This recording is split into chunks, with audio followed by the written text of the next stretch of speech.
Hello kids, welcome to Magnet Brains. मैं हूं चांदनी दिनानी और आज हम स्टार्ट करने वाले हैं इन्वायरमेंटल स्टडीज का न्यू चैप्टर जो है बसवास फार्म।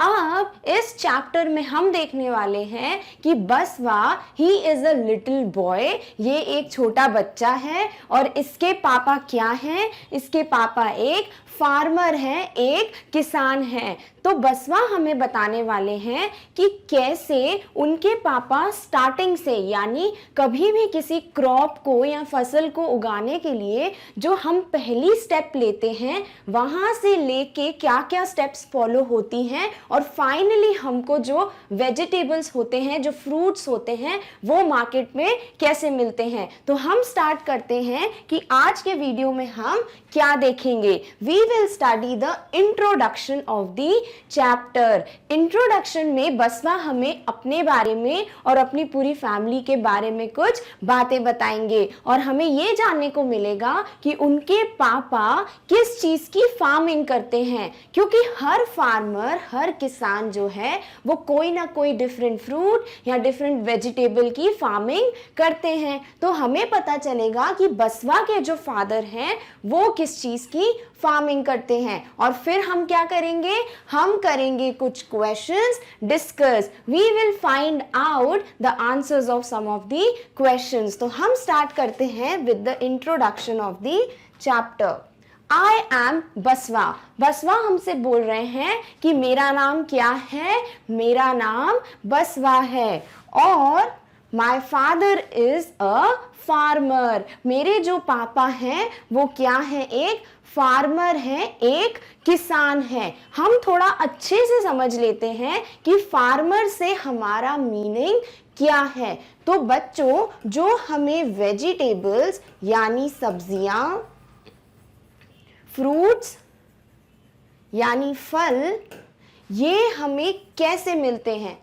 क्या ये खुद ही वेजिटेबल्स और फ्रूट्स हर साल एवरी ईयर ग्रो करते हैं या इन्हें कोई और हमारे लिए बहुत सारी मेहनत करके, हार्ड वर्क करके ग्रो करते हैं? तो जो फार्मर्स होते हैं, जो किसान होते हैं, वो क्या करते हैं? वो अपने वेजिटेबल्स और फ्रूट्स को ग्रो करने का काम करते हैं। जैसे ये कौन है? ये है बसवा के फादर, जो क्या है? एक फार्मर, एक किसान है। और वो क्या करते हैं? जो उनका खेत होता है, उनकी फील्ड होती है, उसमें जो भी वेजिटेबल या जो भी फ्रूट उनको ग्रो करना है उसके वो क्या करते हैं? सीड्स उसमें डाल देते हैं। सीड्स यानी जो बीज होते हैं। फॉर एग्जाम्पल, अगर हम कभी एप्पल को कट करें, जब हम एक एप्पल को कट करते हैं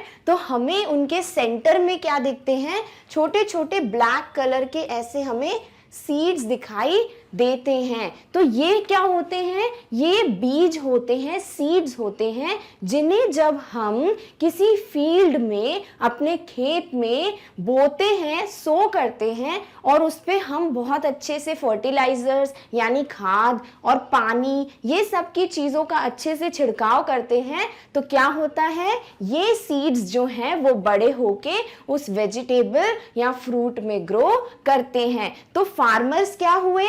फार्मर जो होते हैं वो हमारे लिए डिफरेंट वेजिटेबल्स और डिफरेंट फ्रूट्स को ग्रो करते हैं। और बसवा के पापा क्या हैं? बसवा के फादर एक फार्मर हैं। We live in Belvanika village in Karnataka. Basava हमें क्या बता रहे हैं कि वो कहाँ रहते हैं? वो रहते हैं कर्नाटका में। बेलवानिका विलेज का एक क्या है? नाम है, गांव का नाम है बेलवानिका। जैसे हमारे यहाँ पे डिफरेंट सिटीज के नाम होते हैं, मुंबई, दिल्ली, भोपाल, वैसे ही इनके विलेज का, इनके गांव का क्या नाम है? बेलवानिका, जो कहाँ पे है? जो है कर्नाटका में। और यहीं पे बसवा और उनकी फैमिली रहते हैं। It is the month of जुलाई। बसवा हमें ये स्टोरी कब सुना रहे हैं? जब कौन सा मंथ है? जब है हमारे ईयर का month July, the 7th month of the year, जो क्या होता है? जुलाई। उस वक्त हमें बसवा अपनी स्टोरी सुना रहे हैं। लाइक एवरी ईयर, हर साल की ही तरह अप्पा, अप्पा कौन है?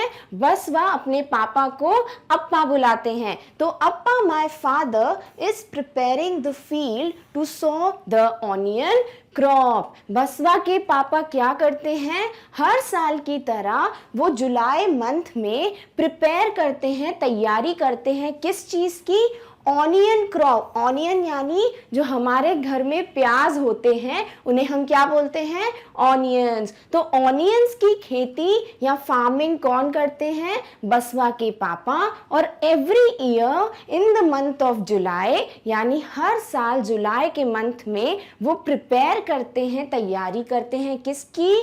प्याज के, ऑनियन के बीज बोने की। सोइंग द सीड्स, तो फील्ड में जहाँ पे भी खेत होता है वहाँ पर वो क्या करते हैं? ऑनियन की सीड्स जो हैं वो बोते हैं, जिसे हम कहते हैं sowing of seeds. Sowing of seeds का मतलब बीज बोना।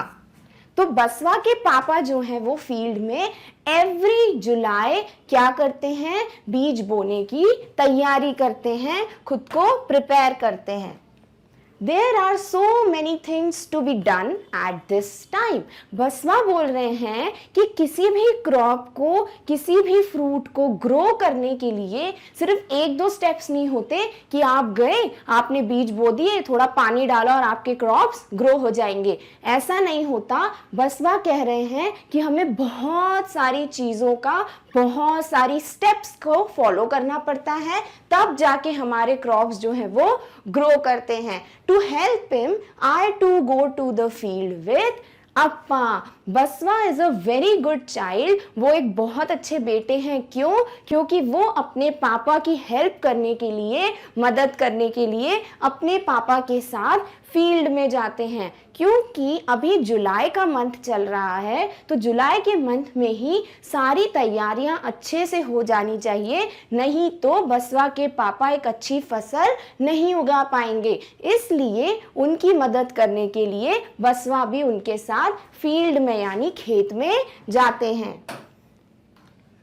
In the last few days, Appa has been using the Khunti. कुछ दिनों से, जो लास्ट डेज हैं यानी पिछले कुछ दिनों से, अप्पा जो हैं यानी बसवा के फादर क्या यूज कर रहे हैं? वो यूज कर रहे हैं खुंती। अब ये खुंती क्या है? कर्नाटका में एक आयरन रॉड को जो ऐसी दिखती है, ये देखिए, ये क्या है? खुंती। तो ये जो खुंती है, इसे कर्नाटका में खुंती कहा जाता है। हम इसे हिंदी में और इंग्लिश में कुछ डिफरेंट नाम से बोलते हैं, वो अभी हम थोड़ी देर आगे डिस्कस करेंगे। पर अभी हमें क्या समझ आ रहा है? ये एक आयरन रॉड है, ये एक लोहे की रॉड होती है जिसे कर्नाटका में खुंती कहा जाता है। और इसी को यूज करके बसवा के पापा कुछ दिनों से क्या कर रहे हैं? टू डिग द सॉइल, यानी वो जो खेत की मिट्टी है उसको बार बार खोद रहे हैं। ऐसा क्यों?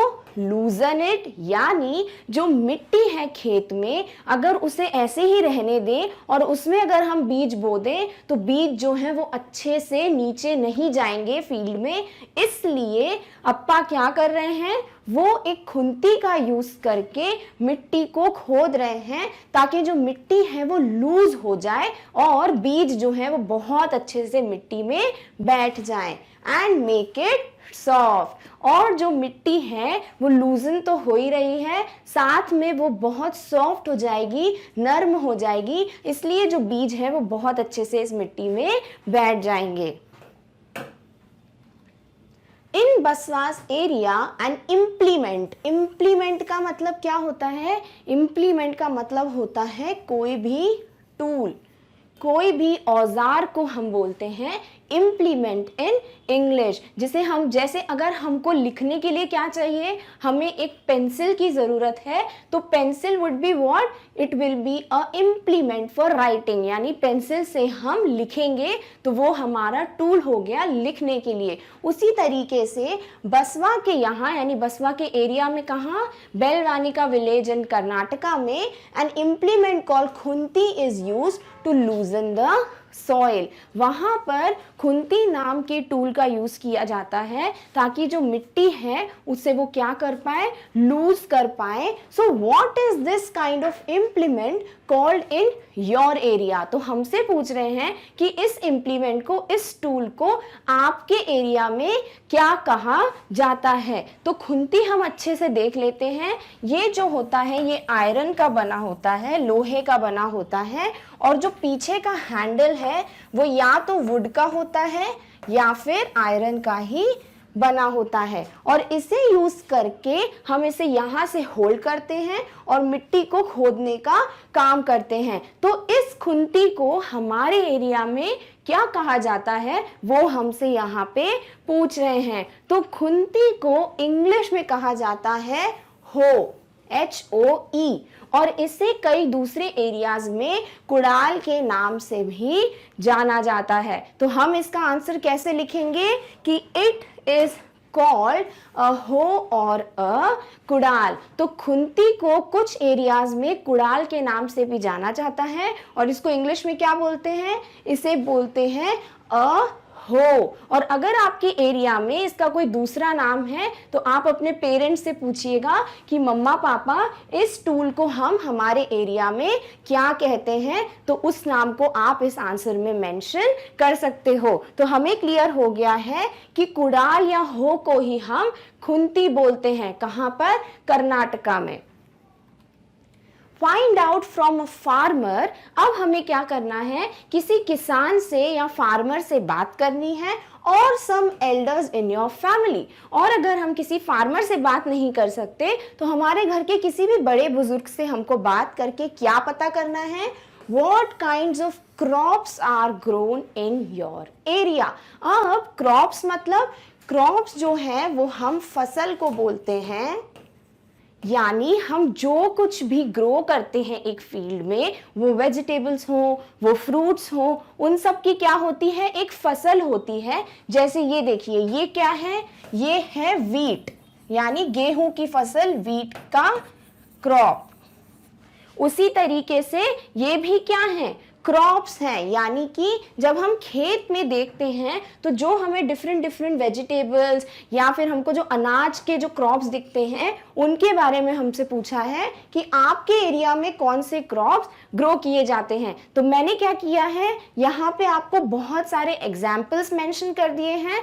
आप अपने पेरेंट्स से पूछिएगा कि इनमें से कौन सा क्रॉप है जो हमारे घर के आसपास या हमारे एरिया के आसपास जो फार्मर्स हैं वो ग्रो करते हैं। तो इस क्वेश्चन का आंसर हम कैसे लिखेंगे कि क्रॉप्स लाइक, कौन कौन से क्रॉप्स, फॉर एग्जाम्पल वीट यानी गेहूं का अनाज, राइस यानी चावल, मस्टर्ड यानी सरसों, देन मेज यानी जो भुट्टे होते हैं जो हम मेज खाते हैं बड़े शौक से, उसकी फसल भी बहुत जगह पे ग्रो की जाती है। So are grown in my area. तो इसमें जो ये बीच का पार्ट है, यहाँ पे आप क्या लिखोगे, उन क्रॉप्स के नाम लिखोगे जो आपके एरिया के आसपास ग्रो किए जाते हैं। तो क्लियर हो गया है हमें कि इस क्वेश्चन में हमको जो डिफरेंट फसल होती है, जो डिफरेंट क्रॉप्स होते हैं, वो कौन कौन से क्रॉप्स आपके एरिया में ग्रो किए जाते हैं वो हमसे इस क्वेश्चन में पूछा है।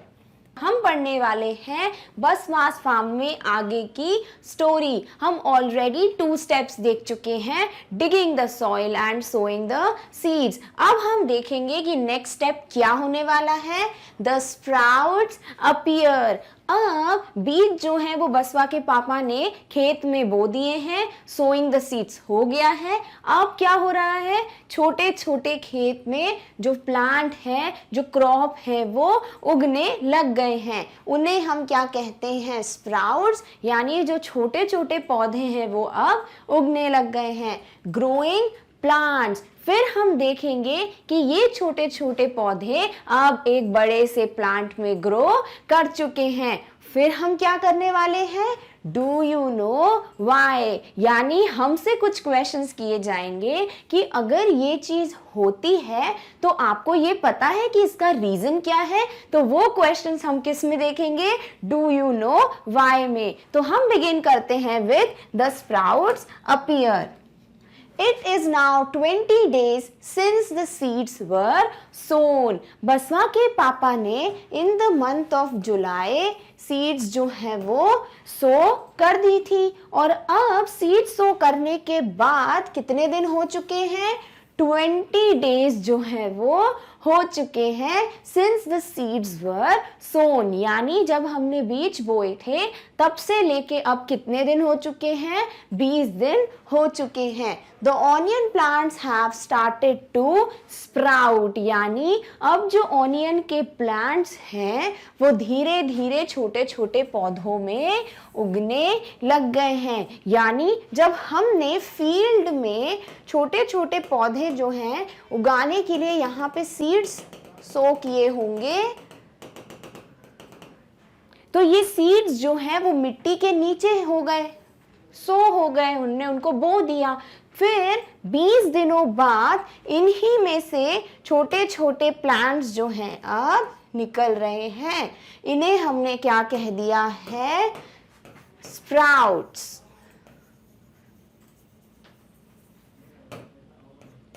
यानी छोटे छोटे प्लांट्स अब उगने लग गए हैं। तो onion plants have started to sprout. तो हमने पहले सॉइल को डिग किया, उसमें सीड्स डाले और 20 दिनों के अंदर अंदर ये प्लांट्स अब थोड़े थोड़े उगना स्टार्ट कर रहे हैं। ऐसे छोटे छोटे छोटे तरीके से जो है प्लांट्स उग के क्या बन जाएंगे, एक बड़ा क्रॉप बन जाएंगे।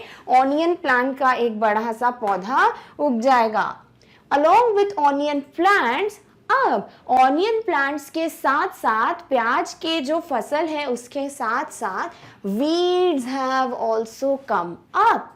वीड्स जो है वो भी उगना स्टार्ट कर चुके हैं। अब ये वीड्स क्या है, तो वीड्स क्या होते हैं बच्चों, वीड्स को हम बोलते हैं अनवांटेड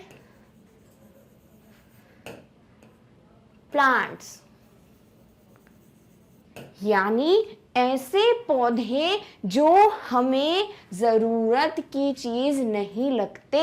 यानी अगर हम ग्रो कर रहे हैं ऑनियन के क्रॉप्स, तो ये क्या हो गए, ऑनियन के क्रॉप्स हो गए वांटेड। यानी हम चाहते हैं कि हमारी फील्ड में, हमारे खेत में ऑनियन के क्रॉप्स ग्रो करें, पर उनके साथ साथ क्या ग्रो कर रहे हैं, उनके साथ साथ वीड्स भी ग्रो कर रहे हैं जो हो गए अनवांटेड प्लांट्स। इनको हम समझते हैं एक छोटे से एग्जाम्पल से। सपोज आपकी बर्थडे पार्टी है,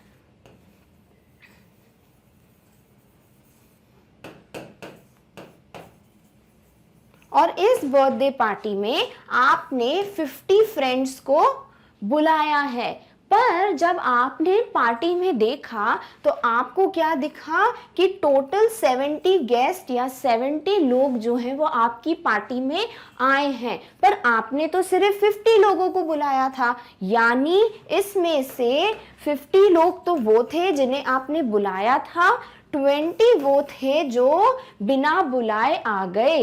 तो ये 50 कौन हुए, ये हुए हमारे अनियन क्रॉप्स, यानी जिनको हम चाहते थे कि वो हमारे खेत में उगे, इसलिए हमने उनके बीज उसमें बोए थे। पर कुछ बीज जो हैं वो वीड्स आ गए, यानी ऐसे जो हैं पौधे उगने लगे जिन्हें हमने नहीं बुलाया था, जो खुद ब खुद बिन बुलाए आ गए। तो वीड्स को हम क्या बोल देते हैं, अनवांटेड प्लांट्स, यानी ऐसे प्लांट्स जो हमें हमारे खेत में नहीं चाहिए थे। और इन्हीं को हम हिंदी में बोलते हैं वीड्स को जंगली घास। यानी ऐसी ग्रास जो क्या है, जंगली, यानी कि जिसका कोई यूज नहीं होता है, वो क्या करते हैं, हमारे क्रॉप्स को जो है खराब करने के लिए आ जाते हैं। यानी हमने तो 50 गेस्ट का खाना बनवाया था, पर इसमें 20 एक्स्ट्रा गेस्ट आ गए, तो ये 20 जो है वो 50 का खाना भी खाएंगे। तो 50 को खाना क्या मिलेगा, कम मिलेगा, क्योंकि इनके खाने में से थोड़ा खाना जो है वो इन 20 वीड्स ने, अनवांटेड प्लांट्स ने भी खा लिया। तो अनियन क्रॉप्स के साथ साथ कुछ वीड्स भी जो है वो ग्रो करने लगे। Weeds grow in fields and gardens without being planted, यानी हमने जो बीज बोए थे वो तो हमारे अनियन प्लांट्स के थे, पर बिना बीज बोए ही जो प्लांट्स खुद ब खुद ग्रो हो जाते हैं वो है ये वीड्स, ये जंगली घास।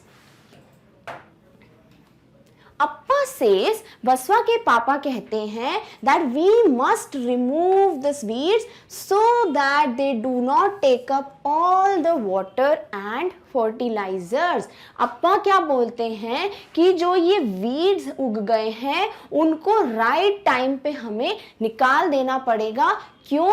क्योंकि जो हम खाद, जो फर्टिलाइजर हम अपने ऑनियन क्रॉप्स के लिए डालते हैं, जो वाटर, जो पानी हम अपने ऑनियन क्रॉप्स के लिए डालते हैं, वो जो है वीड्स भी खा जाएंगे, तो हमारे ऑनियन प्लांट्स को अपना राइट अमाउंट ऑफ फूड नहीं मिलेगा। यानी बर्थडे पार्टी में 50 लोग का खाना हमने डाला है, तो जो 20 लोग एक्स्ट्रा हैं उनको हमें बाहर निकालना पड़ेगा, उनको मना करना पड़ेगा अंदर आने के लिए। क्यों? क्योंकि नहीं तो वो इन 50 लोगों का खाना जो है वो खा जाएंगे, तो इन्हें जो है कम खाना मिलेगा। उसी तरीके से अप्पा बोल रहे हैं कि फील्ड में से जो ये वीड्स हैं, जो अनवांटेड प्लांट्स हैं, उनको राइट टाइम पे, सही समय पे इस खेत में से बाहर निकाल लेना चाहिए, नहीं तो ये हमारे ऑनियन क्रॉप्स का पानी और जो खाद है, जो फर्टिलाइजर्स हैं, वो खा लेंगे।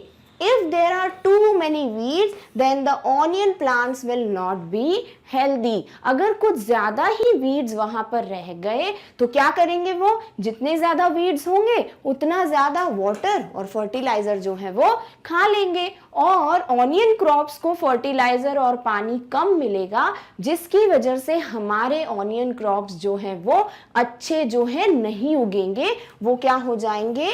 अनहेल्दी हो जाएंगे, वो हेल्दी नहीं रहेंगे। Amma, uncle and I, we all help Appa to take out the weeds. इन वीड्स को निकालने के लिए कौन हेल्प करता है? बसवा की मदर, जिन्हें वो अम्मा बोलते हैं, बसवा के चाचा जी यानी अंकल, और खुद बसवा यानी आई। ये तीनों किसकी हेल्प करते हैं? अप्पा की हेल्प करते हैं to take out the weeds. इतने सारे लोगों की क्यों ज़रूरत है वीड्स निकालने के लिए? क्योंकि अगर हमने राइट टाइम पे सारे वीड्स नहीं निकाले तो वो ऑनियन क्रॉप्स के फर्टिलाइजर्स और वाटर जो है खा जाएंगे। इसीलिए जितने ज़्यादा लोग होंगे उतनी जल्दी जो है वीड्स को हम फील्ड से निकाल पाएंगे। तो हमें क्लियर हो गया कि वीड्स क्या हैं, वो खुद ब खुद ग्रो करते हैं और उन्हें निकालना क्यों ज़रूरी है। ग्रोइंग प्लांट्स, अब हमारे जो छोटे छोटे पौधे हैं ऑनियन क्रॉप के, वो जो हैं धीरे धीरे ग्रो करके क्या हो गए हैं? बड़े प्लांट्स बन गए हैं।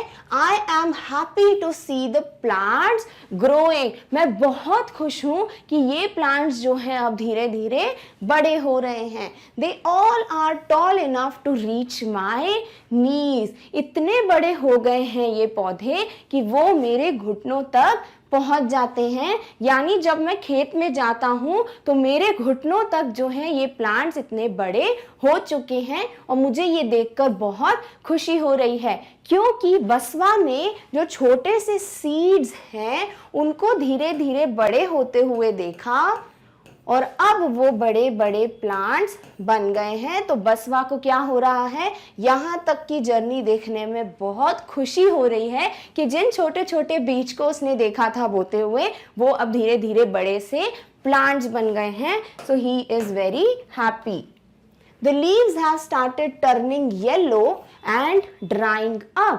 अब जब प्लांट्स जो है वो ग्रो कर रहे हैं तो वो क्या होते हैं, ग्रीन कलर के।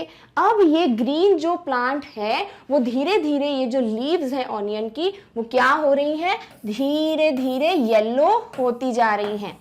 तो जैसे ही ये धीरे धीरे येलो होती जाती हैं, क्यों, क्योंकि अब ये घास, ये लीव्स जो है वो सूख रही हैं, ड्राई हो रही हैं, इसीलिए ये लीव्स जो है वो अब येलो कलर की हो रही हैं। This means that the onions are ready to be taken out.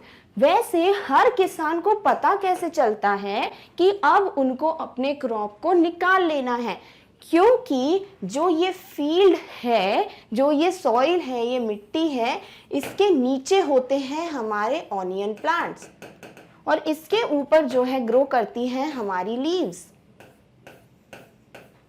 तो हमें कैसे पता चलेगा कि जो ये नीचे जो ऑनियन प्लांट है वो ग्रो कर चुका है, अब हम इन ऑनियन प्लांट्स को बाहर निकाल सकते हैं, क्योंकि ये जो लीव्स हैं अब जो है धीरे धीरे येलो होने लगती हैं, ये धीरे धीरे जो है ड्राई होके क्या होने लगती हैं, येलो कलर की होने लगती हैं। इसीलिए हमें पता चल जाता है कि अब हम इन लीव्स को खींच के ऑनियंस को, अपने प्याज को जो है वो बाहर निकाल सकते हैं। तो जैसे ही ये लीव्स जो है वो येलो होती जाती हैं, वो सूखती जाती हैं, वैसे ही हमें पता चलता है कि ऑनियंस हमारे रेडी हैं, हमारे प्याज रेडी हैं और अब हम उन्हें बाहर निकाल सकते हैं। Everyone at home will have to work to take the onions out.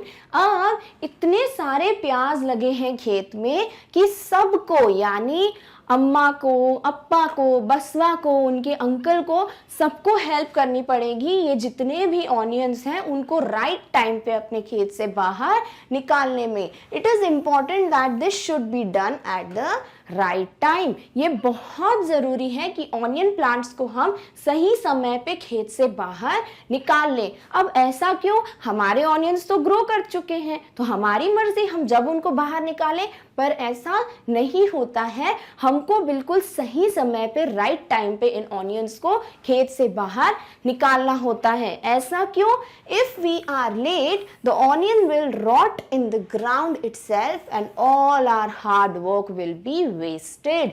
क्या समझे हम इससे, कि अगर हम थोड़ा भी लेट हुए, हमने थोड़ा ज़्यादा टाइम ले लिया इन ऑनियंस को बाहर निकालने में, तो क्या होगा, जो हमारे प्याज हैं, जो ऑनियंस हैं, वो रॉट हो जाएंगे, यानी वो ज़मीन के अंदर ही सड़ जाएंगे, खराब हो जाएंगे। इन्हें हम क्या बोलते हैं, रॉट हो जाना।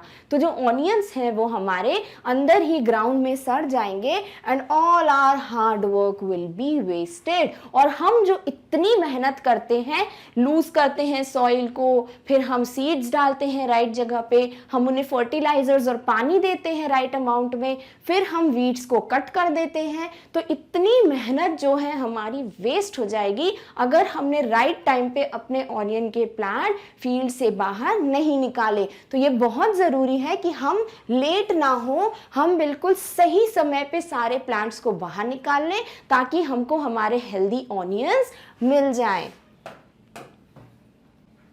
बसवा helps his father in the field.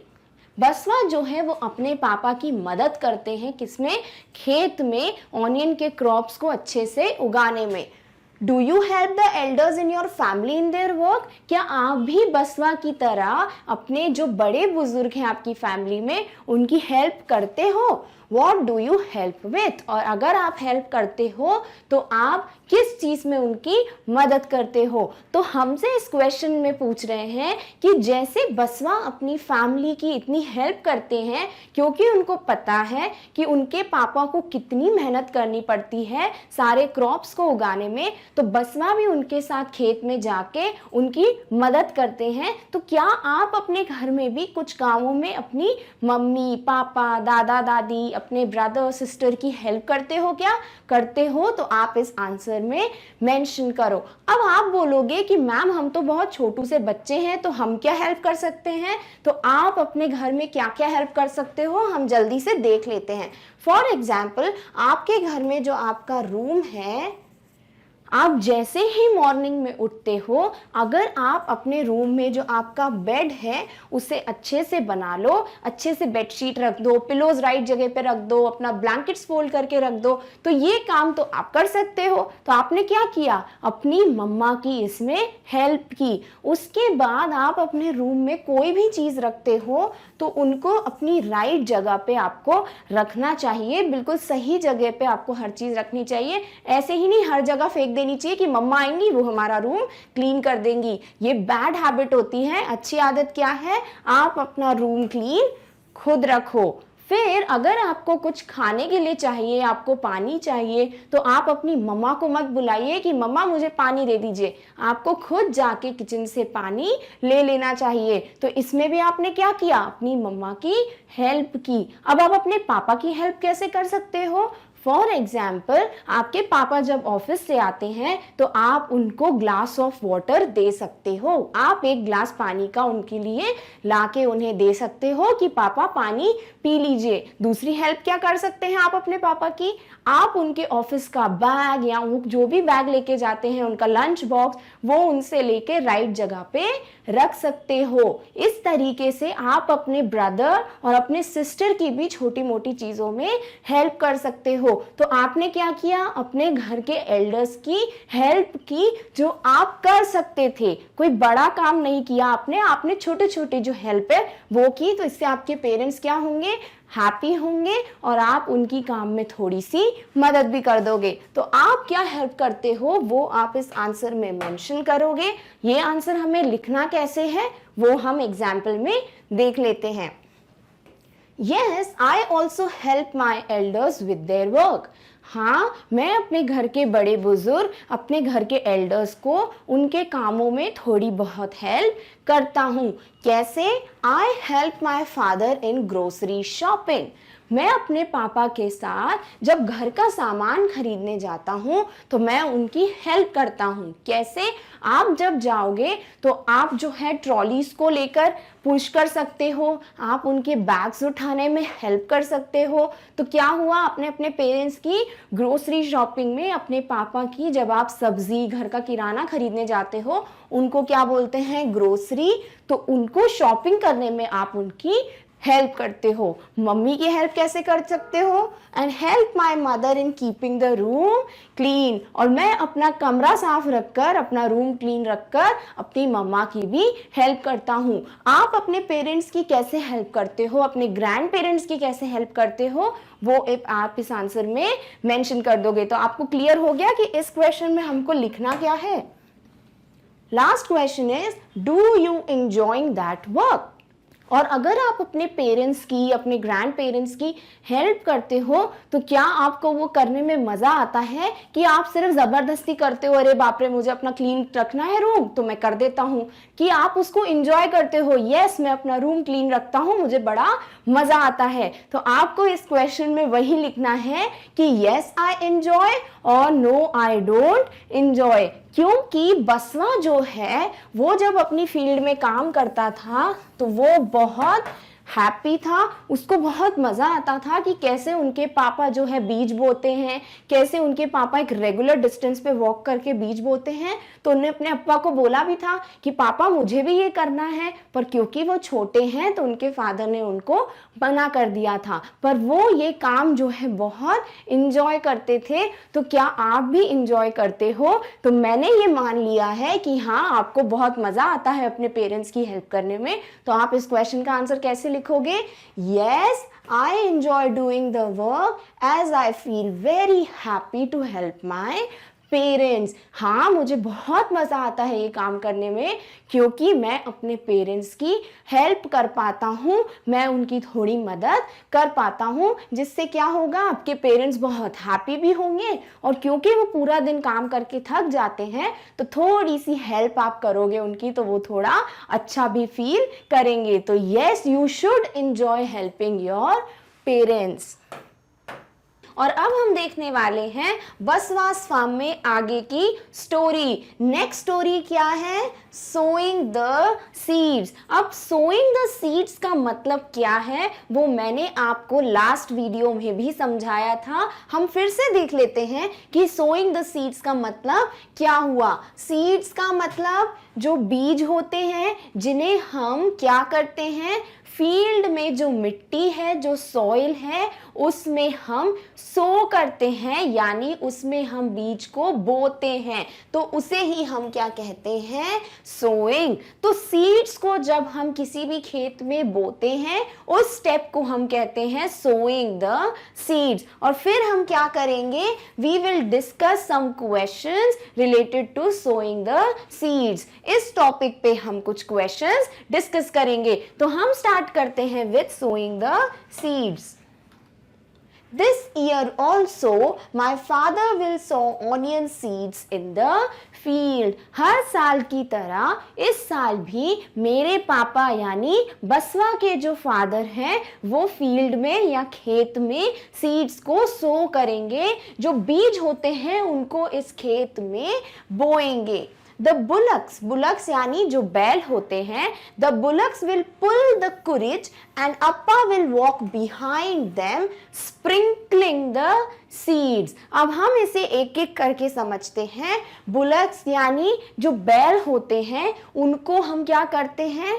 कुरीज यानी एक टूल है जो ऐसा दिखता है, जिसे हम यहाँ से बुलक्स से टाई कर देते हैं, यानी बैल से टाई कर देते हैं, और बुलक्स इन्हें क्या करते हैं? पुल करते हैं, यानी अपनी तरफ खींचते हैं। तो जब बुलक्स आगे आगे वॉक करते हैं तो जो उनके पीछे हमने कुरीज को टाई कर दिया है, बांध दिया है, वो कुरीज का जो पॉइंटेड जो नुकीला पार्ट होता है वो सॉइल को जो है डग करने में यानी खोदने में हेल्प करता है। तो अप्पा क्या कर रहे हैं? अप्पा ने बुलक्स को कुरीज से बांध दिया है, और बुलक्स यानी बैल जैसे जैसे वॉक करेंगे वो पुल करेंगे, खींचेंगे किसे? कुरीज को, और कुरीज का जो पॉइंटेड पार्ट है, जो नुकीला पार्ट है, उससे जो मिट्टी है वो और खोदते जाएंगे और मिट्टी जो है वो और लूज हो जाएगी। And Appa will walk behind them. और अप्पा कहाँ वॉक करेंगे? अप्पा जो है इस कुरीज के पीछे खड़े होकर साथ साथ में वॉक करते जाएंगे, और उसके साथ वो क्या करेंगे? Sprinkling the seed. स्प्रिंकलिंग यानी जब हम किसी चीज का छिड़काव करते हैं, फॉर एग्जाम्पल हमने थोड़ा पानी लिया और हमने ऐसे जब हम छींटे मारते हैं तो हमने क्या किया? हमने स्प्रिंकल किया वाटर को। उसी तरीके से बसवा के जो फादर हैं वो क्या करेंगे? कुछ सीड्स लेंगे, कुछ बीज लेंगे, और जैसे जैसे बुलक्स जो है वो आगे वॉक करेंगे, कुरीज की हेल्प से जो मिट्टी है वो लूज होती जाएगी, और वो सीड्स को जो है स्प्रिंकल करते जाएंगे, डालते जाएंगे। तो इसमें देखो कितने काम हो गए कि जो बुलक्स हैं वो वॉक करेंगे, कुरीजे की हेल्प से क्या होगा? जो मिट्टी है वो लूज हो जाएगी, और अप्पा साथ साथ में जो बीज हैं उसे डालते जाएंगे, स्प्रिंकल करते जाएंगे। I would also like to do this just like my अप्पा। जब बसवा अपने पापा को ये स्टेप फॉलो करते हुए देखते हैं कि वो वॉक करते करते सीड्स को डालते जा रहे हैं, तो बसवा को ये देख के इतना मजा आ रहा था कि उसको भी ये सेम चीज करनी थी कि मैं भी अपने अप्पा की तरह जो बीज हैं, जो सीड्स हैं, उनको ऐसे स्प्रिंकल करते जाऊं। But Appa says that it is necessary to drop the right amount of seeds at a regular distance। पर जब बसवा ने अपने पापा को बोला कि अप्पा मुझे भी ये सीड्स जो हैं ऐसे स्प्रिंकल करनी है, तो अप्पा ने क्या बोला कि बसवा अभी नहीं, क्योंकि ये बहुत ज़रूरी है कि आप राइट अमाउंट ऑफ सीड्स यानी जो सही मात्रा में जो बीज हैं उनको at a regular distance. Regular यानी फॉर एग्जाम्पल अगर मैंने एक सीड जो है यहाँ पे सो कर दी और दूसरी सीड यहाँ पे सो कर दी, डाल दी, तीसरी सीड मैंने यहाँ पे डाल दी, तो क्या जो डिस्टेंस है इनके बीच में वो सेम है क्या? एक बीज दूसरे बीज के बीच में जितना डिस्टेंस है, क्या जो सेकंड बीज और थर्ड बीज है उसके बीच में भी सेम डिस्टेंस है क्या? नहीं, हमने इन्हें छोटे से डिस्टेंस पे डाला है और इनको इतने बड़े डिस्टेंस पे डाल दिया है। तो क्योंकि बसवा को अभी ये पता नहीं है कि रेगुलर डिस्टेंस यानी बिल्कुल एक जैसी दूरी पे हमको बीज कैसे डालने होते हैं, तो अप्पा ने उनको समझाया कि बहुत ज़रूरी है कि आप बिल्कुल राइट अमाउंट में, यानी आपने यहाँ पे 4 सीड्स डालने हैं तो यहाँ पे भी 4 सीड्स डालने हैं, और जो डिस्टेंस है वो भी रेगुलर यानी एक जैसा होना चाहिए। अगर इतने डिस्टेंस पे हमने ये दूसरी सीड्स डाली हैं तो इतने ही डिस्टेंस पे हम तीसरी सीड्स भी सो करेंगे। तो देखिए क्या हुआ, ये रेगुलर डिस्टेंस हुआ। अगर यहाँ तक फर्स्ट और सेकंड सीड में, सेकंड थर्ड में, थर्ड और फोर्थ में क्या हुआ, सेम डिस्टेंस सेम दूरी, उससे हम क्या कहते हैं, रेगुलर डिस्टेंस। और राइट अमाउंट ऑफ सीड्स यानी ना तो ज्यादा सीड्स ना ही कम सीड्स, बिल्कुल जितनी सीड्स की जरूरत होती है उतनी ही सीड्स हमको डालना चाहिए। और ये क्या है, ये स्टेप फॉलो करना बहुत नेसेसरी है, बहुत जरूरी है। This is not so easy to do. अप्पा ने बसवा को समझाया कि बेटा जितना ये देखने में आपको आसान लगता है, इजी लगता है, उतना इजी ये नहीं होता। आपको राइट अमाउंट में राइट डिस्टेंस पे सीड्स को डालना पड़ता है। He says that I may drop too many seeds at one place. अप्पा ने बसवा को बोला है कि ये हो सकता है क्योंकि अभी बसवा को पता नहीं है कि हमें कितनी सीड्स डालनी है, तो बसवा जो है वो गलती से कहीं पे बहुत सारी सीड्स, कहीं पे थोड़ी सी सीड्स जो है वो ड्रॉप कर देगा। I must wait till I am a little older to be able to do this properly. क्योंकि बसवा अभी छोटा बच्चा है तो उनके पापा ने उन्हें क्या बोला है, आपको वेट करना चाहिए। जैसे ही आप थोड़े बड़े हो जाओगे आपको समझ आ जाएगा कि कितनी सीड्स कितने डिस्टेंस पे डालते हैं, तब आप ये काम कर सकते हो। What other ways could be used to plow the fields instead of animals? Discuss. Plow यानी क्या है? अब जब बसवा के पापा क्या कर रहे थे, वो कुरिच के हेल्प से जो मिट्टी होती है उसको प्लो कर रहे थे। उसे क्या कर रहे थे, खोदने का काम कर रहे थे, ताकि जो मिट्टी है वो लूज हो जाए, तो उसमें सीड्स जो है वो बहुत अच्छे से हम बो पाए। सोइंग द सीड्स जो है वो उनके लिए इजी हो जाए। तो इस मेथड को हम क्या बोलते हैं, प्लोइंग।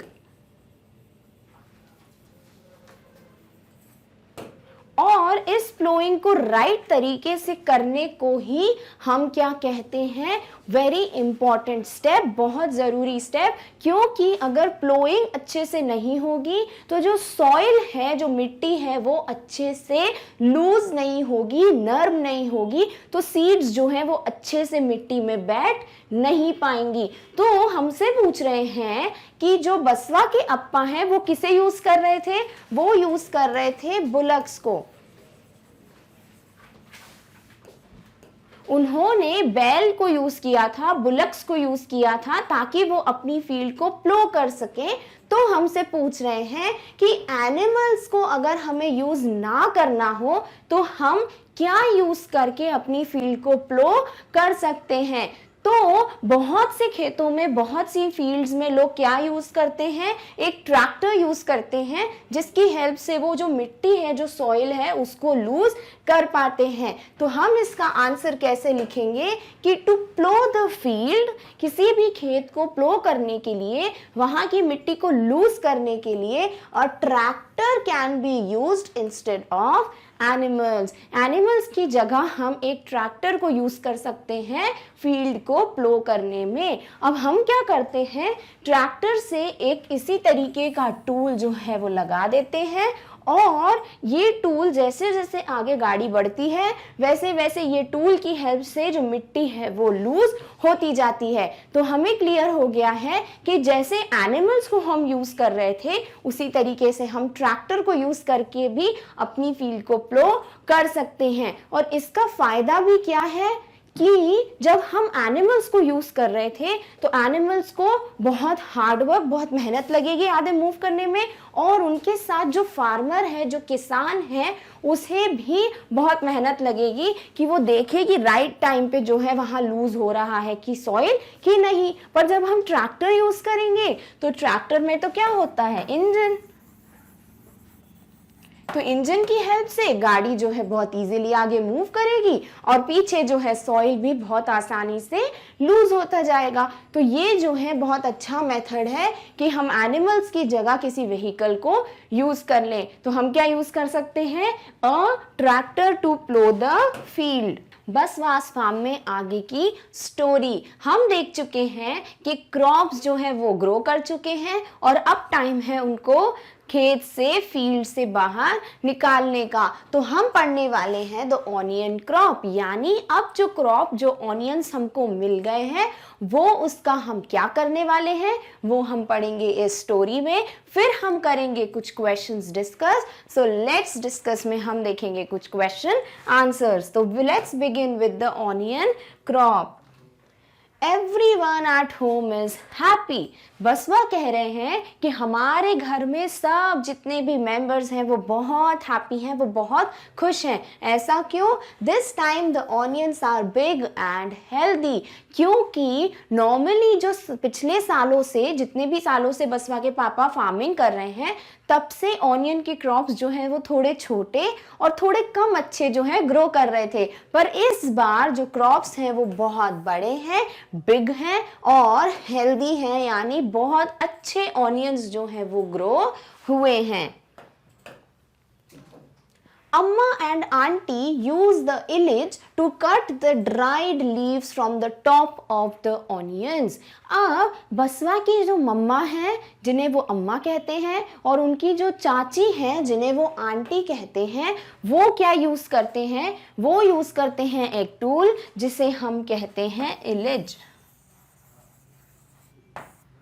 ये टूल ऐसा दिखता है। हम क्या करते हैं, यहाँ पे जो भी हमको कट करना है उसको रखते हैं और इसको लेकर इस पे जोर से हिट करते हैं तो ये क्रॉप्स जो हैं वो कट हो जाते हैं। तो क्या कर रहे हैं, अम्मा एंड आंटी जो है इलिच को यूज कर रहे हैं to cut the dried leaves from the top of the onions. यानी जब फील्ड में से, जो ये फील्ड थी उसमें जो इन्होंने सीड्स डाले थे, अब वो क्या हो चुके हैं, ऑनियंस जो है बन चुके हैं। और जो इनकी ऊपर से जो येलो ग्रास थी, जिसे देख के हमें समझ आ गया था कि येलो ग्रास ग्रो हो गई है, तो अब हमें इनको राइट टाइम पे खेतों में से निकाल लेना है। तो जब इन्होंने इन्हें पुल करके बाहर निकाल लिया तो हमारे अनियंस जो हैं वो हमारे हाथ में आए।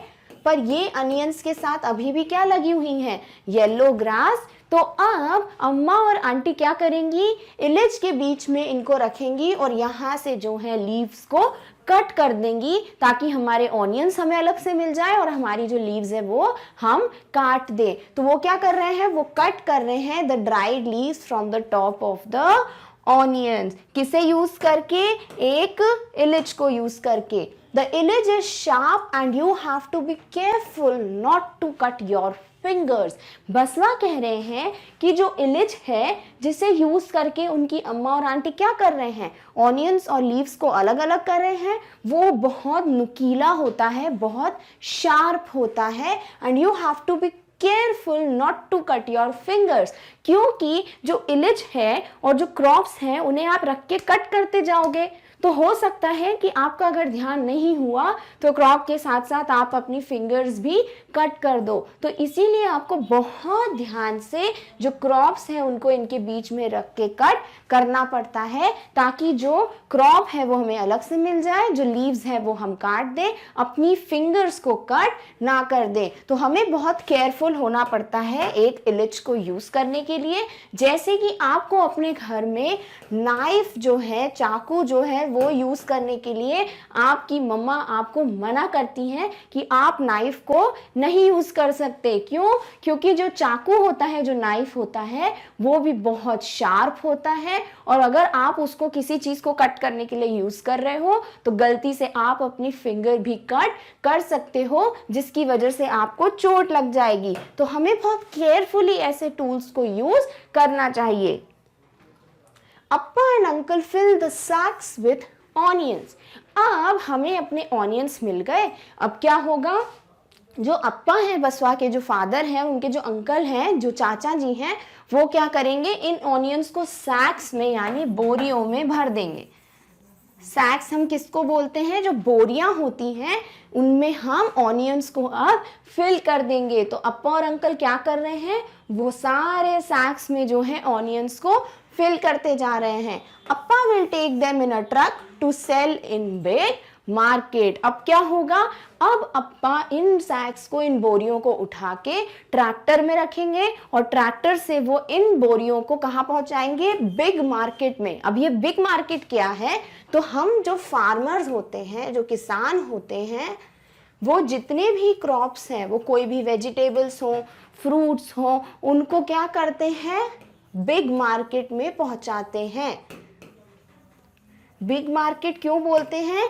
क्योंकि ये बहुत बड़ा मार्केट होता है जहां पर बहुत सारे क्रॉप्स जो हैं आपको देखने को मिल जाएंगे। वहां आपको डिफरेंट डिफरेंट वेजिटेबल्स के बहुत सारे मिल जाएंगे नंबर्स, आपको बहुत सारे फ्रूट्स देखने को मिल जाएंगे। तो क्योंकि ये बहुत ही बड़ा मार्केट होता है, यहाँ पे बहुत सारे क्रॉप्स आपको मिलते हैं, इसलिए हमने क्या कहा इसको?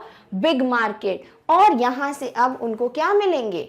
पैसे मिलेंगे। तो बसवा के फादर जो हैं, जो क्रॉप्स हैं, उनको ट्रैक्टर में रख के कहाँ ले जाएंगे? एक बिग मार्केट में ले जाएंगे और इस बिग मार्केट से उनको जो है कुछ पैसे मिलेंगे। और ये बिग मार्केट क्या करेगा? अब बिग मार्केट जो है वो इन क्रॉप्स को, जो छोटे छोटे मार्केट्स होते हैं, स्मॉल मार्केट्स होते हैं, वहां पर इनको भेज देंगे और इन स्मॉल मार्केट से ही हम जाके अपनी सब्जियां और अपने फ्रूट्स जो है वो खरीदते हैं। तो कितनी सारी स्टेप्स हुई। हमको क्या लगता था कि हम जो मार्केट में जाके सब्जियां लेते हैं वो डायरेक्टली कहीं से ले आते होंगे और हमको सेल कर देते हैं, पर ऐसा नहीं होता है।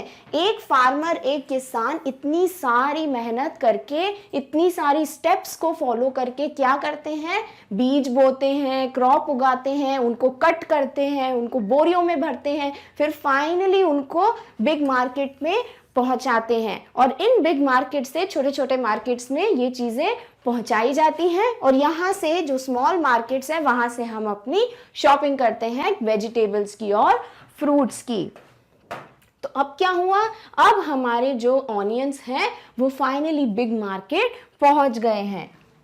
अब हम करेंगे कुछ क्वेश्चंस, यानी हमको सारी स्टेप्स समझ आ गई। पहले हमने क्या किया? सॉइल को डिग किया, मिट्टी खोदी, फिर क्या किया हमने सीड्स बो कर दी, सोइंग द सीड्स, बो दी हमने सारे बीज। उसके बाद हम क्या करेंगे? इनको वाटर्स और फर्टिलाइजर देंगे, पानी और खाद देंगे। अब क्या होगा? ये धीरे धीरे जो है वो ग्रो करेंगे और इस बीच में कुछ वीड्स आ जाएंगे, अनवांटेड प्लांट्स आ जाएंगे, उन वीड्स को हम कट करेंगे। अब वीड्स कट कर दी तो क्या होगा? इसके बाद हमारे प्लांट्स बहुत अच्छे से ग्रो करेंगे और अब हम लीव्स को पकड़ के ऑनियंस को जो है बाहर पुल कर लेंगे। तो हम जो है रिमूव करेंगे ऑनियन क्रॉप्स। और अब हमें ऑनियन क्रॉप्स मिल गए तो अम्मा और आंटी ने क्या किया? उन्होंने इलिच को यूज करके ऑनियन और लीव्स को अलग कर दिया, यानी इनको कट कर दिया। तो हमको हमारे ऑनियंस मिल गए। अब क्या होगा? अप्पा और अंकल इन ऑनियंस को सैक्स में भरेंगे, बोरियों में भरेंगे और अब यहाँ से ये क्रॉप्स जो है वो बिग मार्केट में पहुंचा दिए जाएंगे।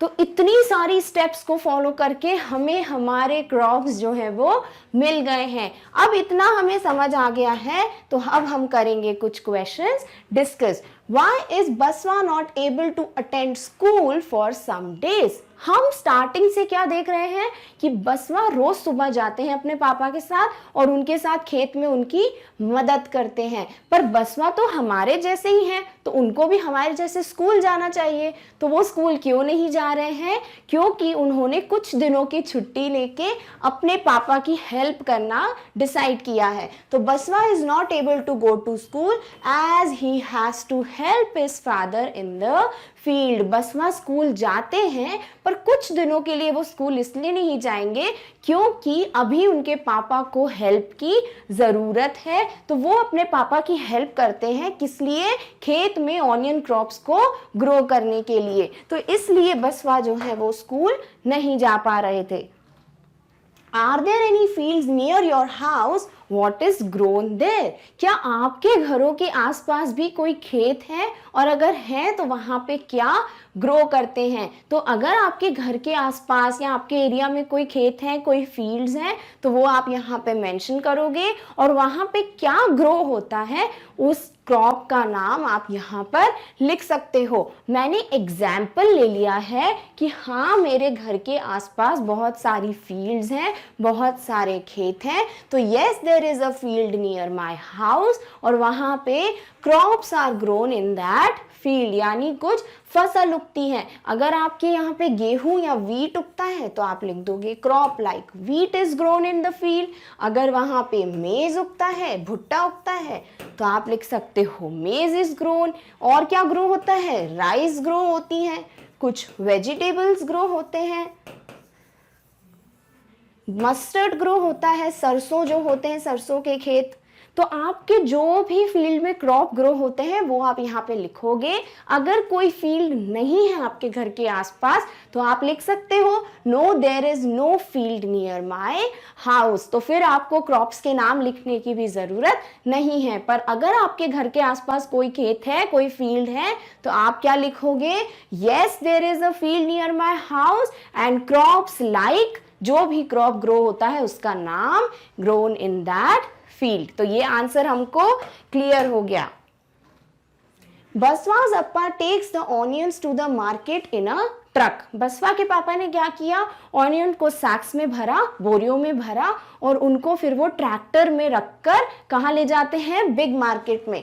Think how would fruits and vegetables be taken to another place if there were no proper roads. अगर विलेज से लेके बिग मार्केट तक जाने में जो रास्ता है वो प्रॉपर रोड्स नहीं होते, अच्छे से बने हुए रोड्स नहीं होते, तो फिर हम ट्रक में बिठा के कैसे ले जाते अपने फ्रूट्स या वेजिटेबल्स को? तो हमको ऐसे सोचना है कि अगर रोड्स जो हैं वो प्रॉपर नहीं बने हुए हैं तो ट्रक जो है वो तो उस पर चल ही नहीं पाएगी। तो फिर हम कैसे लेके जाएंगे क्रॉप्स को? तो if there were no proper roads, fruits and vegetables will be taken to another place. अगर प्रॉपर अच्छी सड़कें नहीं होंगी तो जो फ्रूट्स और वेजिटेबल्स हैं उनको हम दूसरी जगह कैसे ले जाएंगे?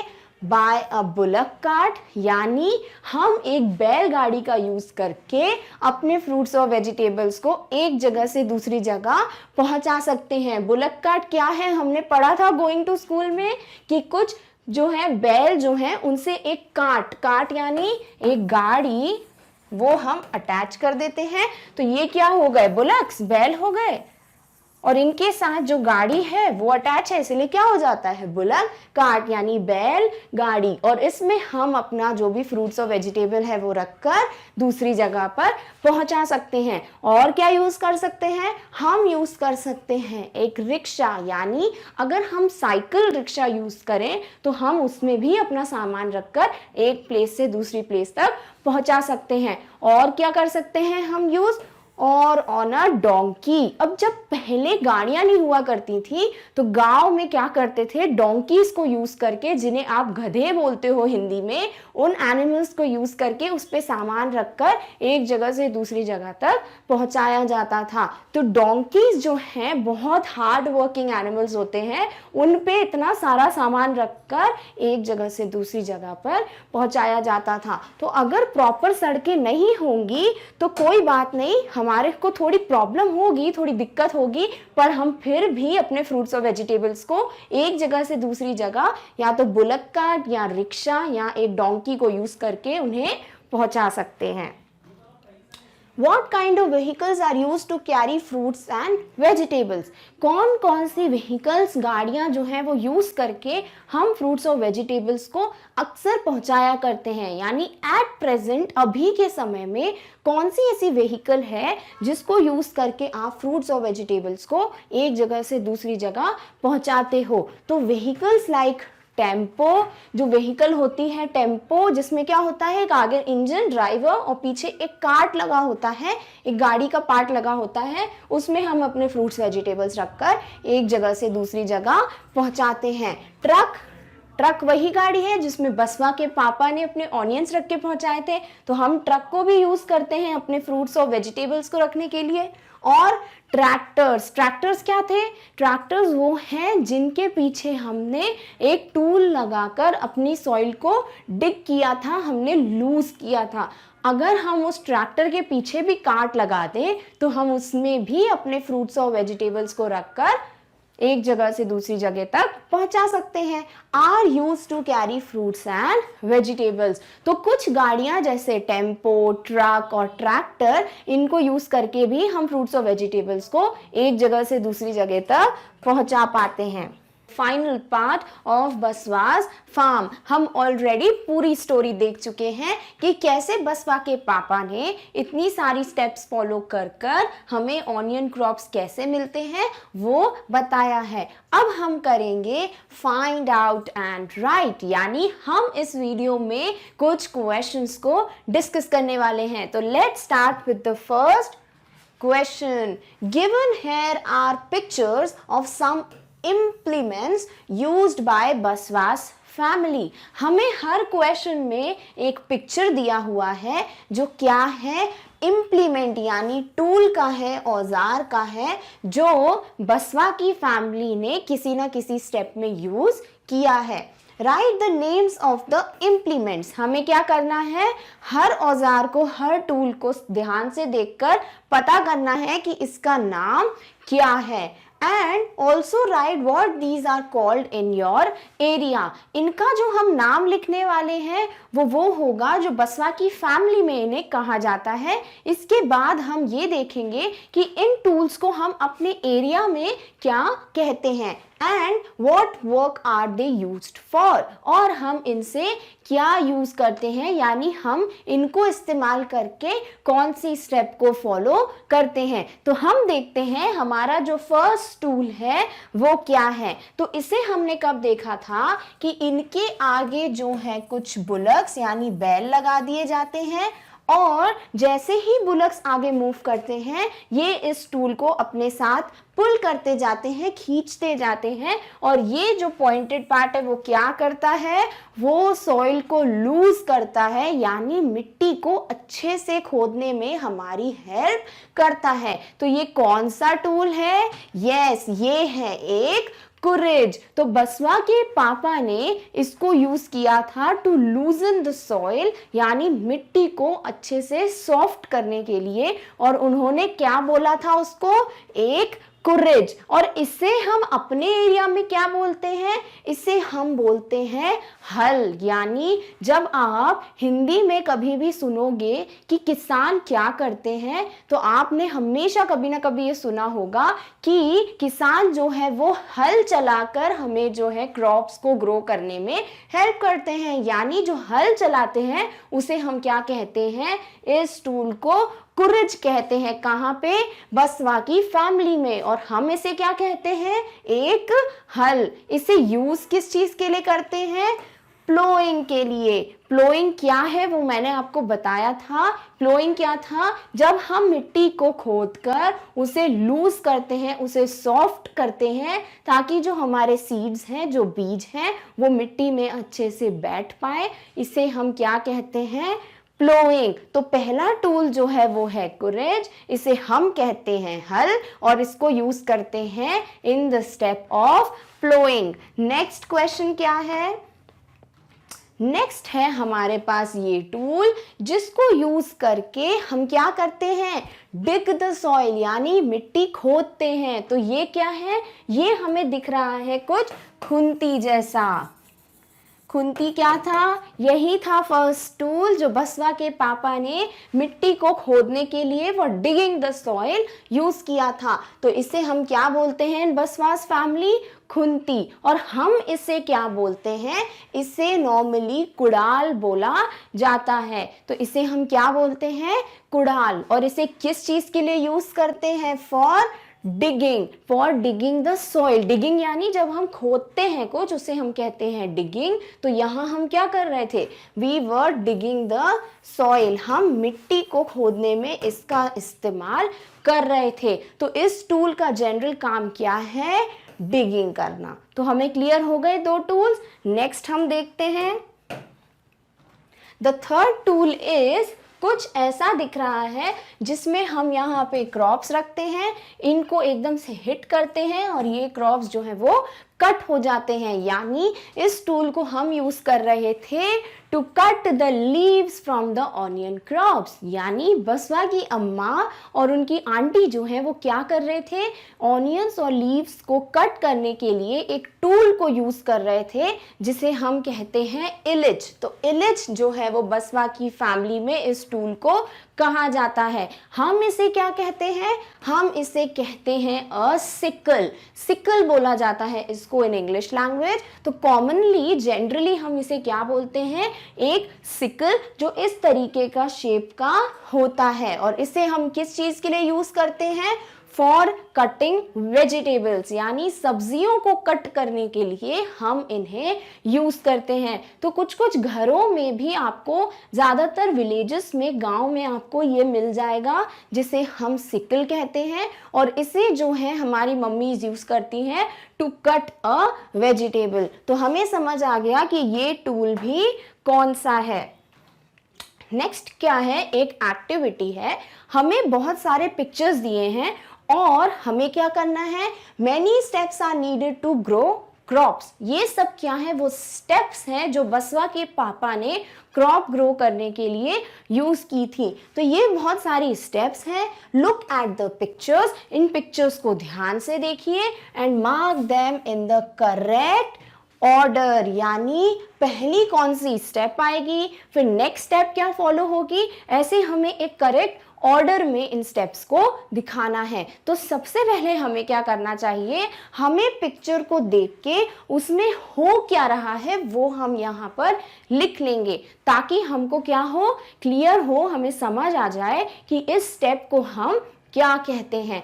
जैसे ही हमें समझ आएगा कि इस स्टेप में हो क्या रहा है, फिर हम देख सकते हैं कि फर्स्ट स्टेप क्या होगी, सेकंड स्टेप क्या होगी, क्योंकि हम ऑलरेडी जानते हैं कि बसवा के पापा ने कौन कौन सी स्टेप्स फॉलो की थी। तो पहले पिक्चर में क्या दिख रहा है कि कोई टूल यूज करके हम ऑनियंस को खेत से बाहर निकाल रहे हैं। तो इसमें क्या हो रहा है? रिमूविंग द ऑनियंस, यानी ऑनियन क्रॉप को फील्ड में से, मिट्टी में से बाहर निकाला जा रहा है। नेक्स्ट पिक्चर में क्या हो रहा है? नेक्स्ट पिक्चर में कुछ वीड्स ग्रो हो गए हैं। ये क्या है? Weeds, unwanted plants. और इसे बसवा की मम्मा क्या कर रही हैं? वीड्स को बाहर निकाल रही हैं। तो इसमें हो रहा है रिमूविंग द वीड्स। वीड्स को बाहर निकालने की स्टेप हो रही है यहाँ पे। इस पिक्चर में क्या दिख रहा है? इस पिक्चर में बसवा के फादर कुछ सीड्स, ये क्या है? सीड्स हैं, कुछ बीज हैं, उनको डाल रहे हैं, उनको बो रहे हैं। तो ये क्या हुआ? Sowing of seeds. तो तीन पिक्चर्स में क्या हो रहा है वो तो हमें समझ आ गया। पहले पिक्चर में ऑनियंस को हम खेत से बाहर निकाल रहे हैं, दूसरे पिक्चर में हम वीड्स को बाहर निकाल रहे हैं, और तीसरे पिक्चर में हम कुछ सीड्स को सो कर रहे हैं, हम बो रहे हैं। नेक्स्ट कौन से पिक्चर्स हैं? नेक्स्ट क्या हो रहा है कि बसवा के पापा कोई टूल यूज करके मिट्टी को खोद रहे हैं। He is digging the soil. तो मिट्टी को खोदने का काम हो रहा है इस पिक्चर में। नेक्स्ट पिक्चर में क्या हो रहा है कि बसवा के पापा एक टूल को यूज करके क्या कर रहे हैं? जो क्रॉप्स हैं उनको ऊपर से कट कर रहे हैं। ही इज कटिंग लार्ज प्लांट्स, यानी जो लीव्स थी ऑनियंस के ऊपर उसको जो है वो कट कर रहे हैं। So he is cutting the plants. Next क्या हो रहा है, इस स्टेप में बसवा के पापा ऑनियंस को सैक्स में, बोरियों में रख रहे हैं। तो filling the sacks with onions. तो हमें किस पिक्चर में क्या एक्टिविटी हो रही है वो समझ आ गई है। अब हमें देखना है कि पहली स्टेप क्या होगी, सेकंड स्टेप क्या होगी, ऐसे करके हम लास्ट स्टेप तक एक करेक्ट ऑर्डर लिखेंगे, क्योंकि वही हमको करने को कहा गया है कि पिक्चर्स जो है उनको देखिए। वो हमने कर लिया, हम समझ गए किस पिक्चर में क्या हो रहा है, एंड हमें करेक्ट ऑर्डर में इनको रखना है। तो चलिए देखते हैं फर्स्ट स्टेप क्या होगी, ऐसे ही second, third, fourth, fifth and six steps क्या होंगी। तो पहले हमें क्या देखना था, क्या किया था बसवा के पापा ने, उन्होंने सबसे पहले खुंती को यूज करके सॉइल को डिग किया था, मिट्टी को खोदा था। क्योंकि अगर आप मिट्टी ही नहीं खोदोगे तो आप सीड्स कहाँ सो करोगे। तो पहले हमने क्या किया, digging the soil. Digging the soil कहाँ दिख रहा है, यहाँ पे। तो ये हुई हमारी फर्स्ट स्टेप। तो इस स्टेप के नीचे हमने क्या लिख दिया, नंबर 1, कि पहले इस स्टेप को हम फॉलो करेंगे। अब हम देखते हैं कि सेकंड स्टेप क्या होनी चाहिए। अब हमने मिट्टी खोदी क्यों, क्योंकि हमें उसमें कुछ सीड्स डालने हैं, कुछ बीज बोने हैं। तो बीज बोने का काम किस पिक्चर में हो रहा है, इस पिक्चर में बसवा के पापा कुछ सीड्स को सो कर रहे हैं। तो this is the second step. तो हमें पहली स्टेप मिल गई, दूसरी स्टेप मिल गई। अब हमने सीड्स जो है वो सो कर दी। अब क्या होगा, प्लांट्स ग्रो करेंगे, पर कुछ बीच में क्या आ जाएंगे, वीड्स आ जाएंगे। तो बसवा के पापा और उनकी पूरी फैमिली ने इन वीड्स को रिमूव करने का काम नेक्स्ट स्टेप में किया था। तो चलिए देखते हैं वीड्स कौन हटा रहा है, ये हटा रही हैं। तो this is the third step, जहां पे बसवा की मम्मा वीड्स को रिमूव कर रही हैं। तो ये क्या हुई, थर्ड स्टेप। अब वीड्स रिमूव हो गए तो हम क्या करेंगे, हम करते हैं जो बड़े प्लांट्स हो जाते हैं उनको कट करते हैं, ताकि इजीली हम उनको बाहर निकाल पाए। तो अब हम प्लांट्स को कट करेंगे। वो कौन कर रहे हैं, वो कर रहे हैं बसवा के पापा इस स्टेप में। तो ये हो गई फोर्थ स्टेप, जिसमें बसवा के पापा प्लांट्स को कट कर रहे हैं। अब प्लांट्स को कट कर लिया, ऑनियंस हमारे ग्रो हो गए। अब क्या करोगे, अब फील्ड में से ऑनियंस को बाहर निकालेंगे। तो नेक्स्ट स्टेप क्या है, removing the crop from the field, या फिर removing the onions from the field. अब हम जो हमारी फसल है, जो क्रॉप है, उसको फील्ड में से बाहर निकालेंगे। हमने ऑनियंस बाहर क्यों निकाले, क्योंकि इन्हें हमें बिग मार्केट तक पहुंचाना है। और बिग मार्केट तक कैसे पहुंचाएंगे, हम इन्हें कुछ बोरियों में फिल कर देंगे। तो नेक्स्ट स्टेप क्या होगी, सैक्स में ऑनियंस को भरना। तो ये हो गई हमारी एक्टिविटी सॉल्व, कि पहली स्टेप थी digging the soil, second step was sowing the seeds, third step was cutting the weeds या removing the weeds, fourth step was cutting the big plants, fifth step was removing the crop from the field, last step was filling the onions in the sacks। तो हमें समझ आ गया कि ये 6 steps जो है बसवा के पापा ने फॉलो की to grow good big and healthy onion crops. तो हमें क्लियर हो गई ये एक्टिविटी कैसे करनी थी। तो बहुत अच्छे से हमें ये चैप्टर समझ आ गया, तभी तो हमें ये स्टेप्स कौन सी फर्स्ट है सेकेंड है वो हमको इतनी इजीली पता चल गई। नेक्स्ट क्वेश्चन है, find out about a crop that is grown in your area. आप कोई एक ऐसा क्रॉप, एक ऐसी फसल की जानकारी लीजिए जो आपके एरिया में ग्रो करती है, यानी आपकी सिटी में, आपके विलेज में ग्रो करती है, वो आप यहाँ लिखोगे। Also find out the steps that are part of this work, और इनकी स्टेप्स भी बताइए, कौन कौन सी स्टेप्स यूज होती हैं टू ग्रो दीज। तो हम क्या करेंगे, पहले तो कोई क्रॉप ले लेंगे। जैसे हमारे यहाँ अगर राइस ग्रो हो रहा है तो हम लिखेंगे कि हमारे यहाँ पे राइस ग्रो होता है, चावल ग्रो होता है, वीट ग्रो हो रहा है, गेहूं ग्रो हो रहे हैं, तो हम लिख देंगे कि wheat is grown in our area. अगर आपके एरिया में कुछ सब्जियां ग्रो होती हैं, कुछ वेजिटेबल्स ग्रो होते हैं, तो वो आप यहाँ पे लिख देंगे are grown in my area, यानी ये सब जो क्रॉप है उनमें से एक जो भी क्रॉप आपके यहाँ ग्रो हो रहा है वो आप यहाँ पे मेंशन कर दोगे। फॉर एग्जाम्पल मैंने अपने चैप्टर में से ही ले लिया कि onions are grown in my area, प्याज का जो क्रॉप है वो मेरे एरिया में ग्रो करता है, तो onions are grown in my area. अब हमें क्या लिखना है, इनको ग्रो करने की स्टेप्स क्या होती हैं, तो वो तो हमको पता है। पहली स्टेप क्या थी, डिगिंग द सॉइल, तो हम लिखेंगे first step is digging the soil. और ये स्टेप तो हर क्रॉप को ग्रो करने में यूज होगी ही, क्योंकि तभी तो आप सेकंड स्टेप कर पाएंगे, सोइंग द सीड्स। यानी ये जो स्टेप्स हैं वो सभी क्रॉप्स में फॉलो हो रही होंगी। तो जो भी क्रॉप आपके एरिया में ग्रो होता है उसमें कौन कौन सी स्टेप्स फॉलो होती हैं वो आपको यहाँ पे लिखना है। मैंने एग्जाम्पल में क्या ले लिया है कि onions are grown in my area, steps followed are digging the soil, sowing the seeds, फिर हम क्या करेंगे, we will remove the weeds. हम जो अनवांटेड प्लांट्स हैं, जो जंगली घास है, उसको हटाने का काम करेंगे। फिर क्या करेंगे, अब हमारे प्लांट्स जो है वो बहुत बड़े बड़े ग्रो हो जाएंगे, तो हम इनकी लीव्स जो है वो कट कर देंगे, रिमूव और कट द बिग प्लांट्स, यानी जो बड़े हो गए हैं प्लांट्स, जो लीव्स बहुत बड़ी हो गई हैं, उनको हम थोड़ा कट कर देंगे ताकि हमारे लिए इजी हो उनको निकालने में। तो फिफ्थ स्टेप क्या होगी, रिमूव द क्रॉप, यानी अब हम ऑनियंस को बाहर कर लेंगे, निकाल लेंगे, तो रिमूव द ऑनियन क्रॉप्स। ठीक है, अब ऑनियंस निकल गए, अब आप क्या करोगे, आप लीव्स और ऑनियंस को कट करोगे with the help of Ilyich. तो इलिच को यूज करके आप कट करोगे क्रॉप्स और लीव्स को। फाइनली हम इन्हें सैक्स में, बोरियों में भर देंगे। तो fill in the सैक्स।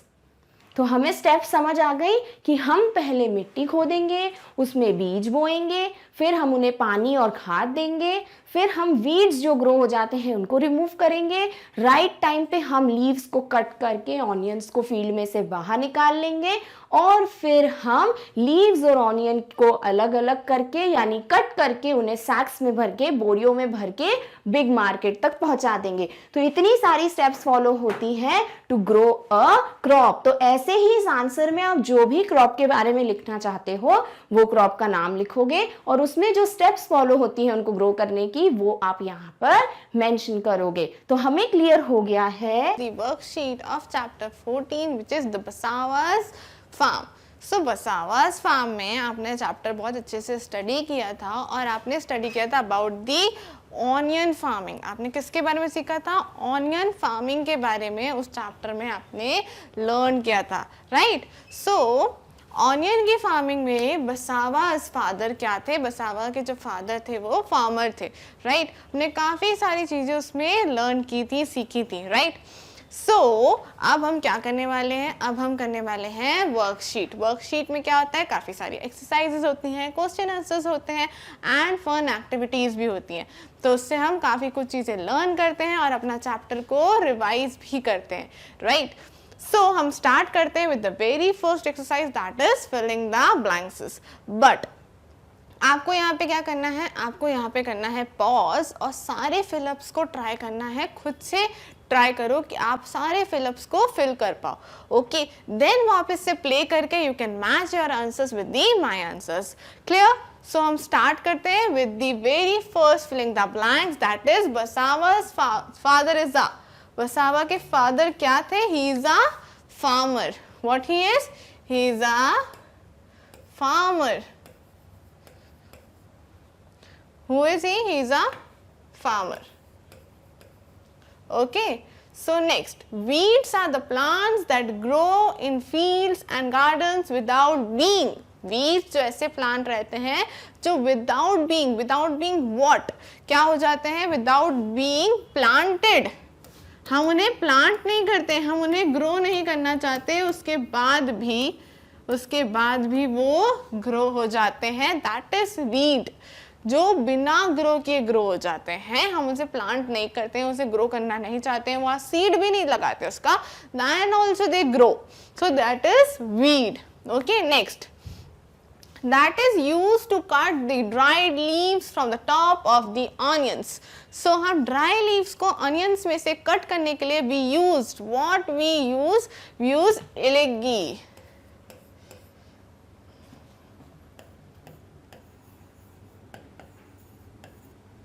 We use this to cut the dry leaves from the top of the onions. Onions में से कट करने के लिए हम ये टूल का यूज करते हैं, right. Dash also come up with the sprouts. Sprouts के साथ साथ क्या आ जाती हैं, ग्रो हो जाती हैं weeds. Okay, dash is use to loosen the soil. Soil को लूज करने के लिए क्या यूज करते हैं, कौन सा टूल यूज करते हैं, करगी. Use this tool to loosen the soil. Okay, so we are done with the filling the blanks. हमने सारे filling the blanks को complete कर लिया है. I hope you are also doing with me. Now let's move to the next exercise. Next exercise is T for true and F for false statement. What you have to do here? आपको statements को, sentence को read करना है. क्या करोगे, आप लोग sentence को read करोगे और as you all studied the chapter, so आपको पता है the sentence is wrong or the sentence is right. If you think that the sentence is right, you have to write T. That is means true, that is means right. And if you think the sentence is wrong, you have to write F, that is mean false, that is means wrong. Okay, so here also pause it and try to do it by yourself and then play it to check your answers. Okay, so very first is it is not necessary to drop the right amount of seeds at a regular distance. क्या ये necessary नहीं होता कि हम seeds को एक regular distance से seeds को हमें फील्ड में रखना है विद अ रेगुलर डिस्टेंस. ये एक सही सेंटेंस है कि गलत सेंटेंस है, it's a right sentence, correct sentence. We will write T for true. What we will write? We will write T for true. Next, all with onion plants weeds are also come up. Onion plants के साथ weeds automatically आ जाती हैं. We don't plant it, it comes automatically. It's a right sentence. Yes, it's a right sentence. We will put again T for true. Next, when leaves start turning yellow and drying up, that means the onions are ready to be taken out. So जब leaves yellow हो जाती हैं, that means कि onions का अब अच्छे से grow हो चुकी हैं, अब हमें उन्हें निकाल लेना चाहिए. इट्स अ राइट सेंटेंस और a wrong sentence? Yes, it's a right sentence. Again T for true. Next, everyone at home is not happy because this time the onions are not being unhealthy. So, घर में कोई खुशी नहीं था. Why? No one is happy, no one is खुश. Why? Because जो onions थी वो अच्छे से grow नहीं हुई थी. ये right sentence है कि wrong? This is a wrong sentence. Everyone is happy. बहुत खुशी का माहौल था. Why? Because onions जो थी बहुत अच्छे से grow हुई थी. Okay? So ये wrong sentence है. We will write F for false. Next, ilgi is used to cut the dried leaves from the top of the onions. Onions को काटने के लिए हम इस tool का use करते हैं. It's a right sentence or a wrong sentence? Yes, it's a right sentence. We will write T for true here. Okay, so here we are done with the T for true and F for false. Okay, now move to the next exercise. Next exercise is match the following. So in column A some of the pictures are given to you. कुछ pictures आप देख रहे हो, that is given for you and some names of the tools are also here. कुछ tools के names भी यहाँ पे given हैं. Pictures of the tools are also given. Okay, so हमें क्या करना है, जो name है उससे tool की picture के साथ match करना है. Okay, so again try to do it by yourself. Pause here और आप try करो खुद से करने का. Okay, next, so first is Khunti. So where is Khunti? This is Khunti. Okay, next Khurpi. This is Khurpi. No, this is Khurpi. The last one. Okay, the last one is Khurpi. Third one is this, and the last one is the first one. So we match all the pictures with the words Khunti, Khurpi, Ilgai and Khurgi with the bullocks. So हमने सभी को match कर दिया एक दूसरे से, the names with the tool. Okay, very easy. Okay, now next.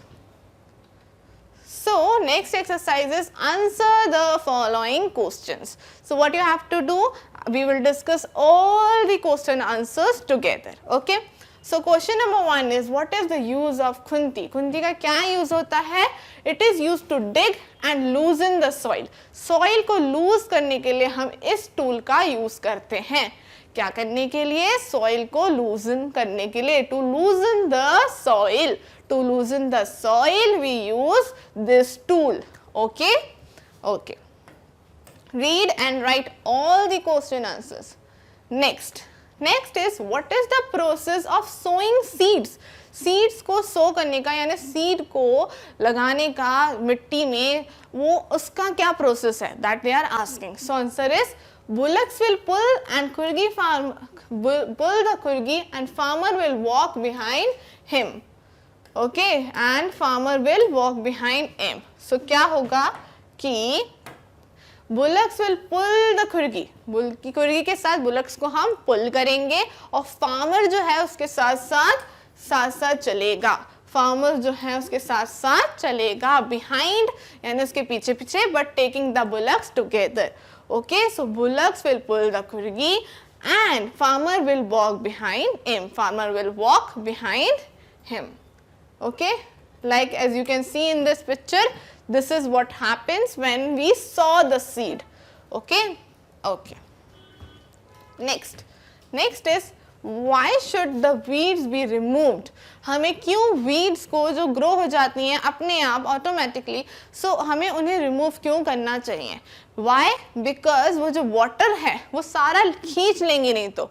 What they will do? They will just take out all the water from the crops. जो crop में water होगा वो सारा खींच लेगी. जो भी fertilizers crop में होंगे जो help करते हैं grow होने में, वो भी सारा ले जाएगी weed अपने साथ. इसलिए हमें weed को cut करना पड़ता है. Answer is the weed should be removed so that do not take up all the water and the fertilizers, जिससे वो सारा water और fertilizer अपने साथ ना ले जाए. That's why we have to cut the weeds. We should cut and remove the weeds. Okay, okay. Next is why should onions be taken out at the right time? हमें onions को जैसे ही वो हमें लगता है कि यस जो crops हैं वो अच्छे से properly grow हो चुकी हैं, तब हमें onions को वहाँ से निकाल लेना चाहिए. Why? नहीं तो हमारा जितना भी हार्ड वर्क है ना वो क्रॉप खराब हो जाएगी, वहीं पे पूरा पक जाएगी ऑनियन, और जो इतनी हमने हार्ड वर्क किया अनियन को ग्रो करने के लिए वो सब क्या होगा? चकनाचूर. Every work is wasted. So what we have to do, right time पे अनियन को हमें निकाल लेना चाहिए. Right, so answer is onions be taken out at the right time, otherwise it will rot in the ground itself and all the hard work will be wasted. All the hard work will be wasted. अगर onions को हमने सही time पे नहीं निकाला तो जितना भी हमारा हार्ड वर्क होगा वो क्या हो जाएगा? पूरा वेस्ट हो जाएगा. Okay okay, now next is which crop is grown in your area. So ये आंसर मैंने क्यों नहीं लिखा? क्योंकि आपके एरिया में कौन सी क्रॉप ग्रो होती है, कोई भी नियरेस्ट एरिया में अगर कोई क्रॉप ग्रो होती है तो यहाँ पे आपको उसका आंसर सेल्फली या सेल्फ लिखना है. Okay, so this answer is you should do what you have to tell कोई भी क्रॉप ऐसी जो आपके नियरेस्ट एरिया में ग्रो करती हो. Right, okay. Next question is why is Basava's family happy. सब बसावा की फैमिली में हैप्पी क्यों थे? बिकॉज जो अनियन थी, जो क्रॉप थी बहुत ही अच्छे से ग्रो हुई थी. दैट्स व्हाई सब जो थे बहुत हैप्पी थे. So Basava's family is happy to see plants are growing. Plants बहुत अच्छे से ग्रो हो रहे थे. That's why they are so happy. So Basava's family is happy because plants are growing. Okay,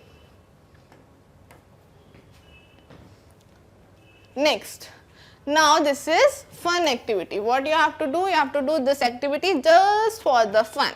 So आपको क्या करना है? आपको ये करना है कि draw and paste the picture used in onion crop. कौन सी क्रॉप अनियन को ग्रो करने के लिए यूज होती है, उसकी पिक्चर आप ढूंढो और यहाँ पे पेस्ट करो, तो आपको भी पता चलेगा कि कौन सी ऐसी क्रॉप है जो अनियन को ग्रो करने के लिए यूज होती है. Okay okay, next. Again, one more fun activity for you.